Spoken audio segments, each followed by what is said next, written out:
James, I know we've asked you a lot about the three-point record as we were nearing tonight, but now that you've done it, what's your first thoughts? Unbelievable accomplishment. Just a testament to the amount of work that I've been putting in. As I get older and just chip away at an unbelievable career, start to accomplish things like that. So I don't never want to take it for granted. I just want to give motivation to the youth and every other person that's chasing a dream to play professional basketball, whatever it is. So it's an honor. And I don't know if you saw, but KD had a message for you that the Clippers posted on their socials. No, I haven't seen it yet. What's Slim say? It was just a little video that they put together of him. He had the first assist to your first three-point basket. Oh, wow. And he just talked about how inspiring your career has been and the things you've accomplished. Just when you think back. He said all that? He did, actually, yeah. I'll take a look at it afterwards. But when you look back on coming in the league with him, Russ, and the fact that you guys all became MVPs and are still here doing it, just what comes to mind? Longevity, man. Just, they set the blueprint. When I got there, they already had the blueprint of how to work, how to be a professional in this league. And so all I did was just fall right in line, you know what I mean? And to where it's like every single day you work your butt off. You listen to the coaches and you figure out how to play well every single night. And those 3 years, really helped me in my NBA career because it just gave me a ground base to where I can go off of. And from that point on, I was so comfortable and confident in myself. So when I got traded to Houston, I just knew I was going to be successful. You know what I mean? Because I learned how to work at a young age. So, shout out to KD, shout out to Russ and the entire Oklahoma City organization for, that ground building that they gave me. James, what did it take for you guys to break the losing streak, and how much was that hanging over you guys' heads? I mean, it's a long season, so obviously as much as we want to win every single game, that's I don't think that's possible. But for us, man, it's just getting better every single game. And we had, a horrible trip in the sense of the win and loss column. So we wanted to come back home and kind of, find ourselves, fast. And I think we did that. So we got another test tomorrow. But it's going to be ups and downs throughout the course of this year. I think for us, it's making sure we continue to get better and not letting go of the rope. And, tonight was a good bounce back for us. So tomorrow's going to be another challenge for us.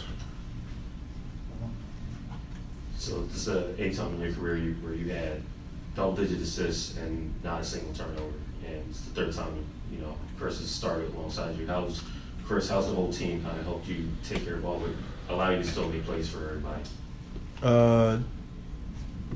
That's one of the reasons why even the last couple games, teams has been getting out in transition and scoring against us is because our turnover. So I think for my job is as long as a few other things that I have to do as far as for this team, I think just taking control of the ball, making sure we get a shot on rim as much as possible, and being decisive with my decision making for me personally. But for us, if we can limit our turnovers and get a shot up, I think that gives us a good chance to get our defense set and have teams go against our half-court defense. Seems like you joke with Sean that you're really number one on the list because Steph is unreal. Could you catch Steph? What would it take for you or anyone to catch Steph?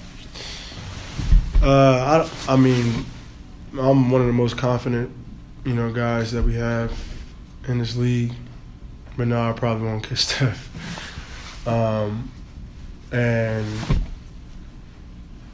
I don't think anybody will, honestly, just because.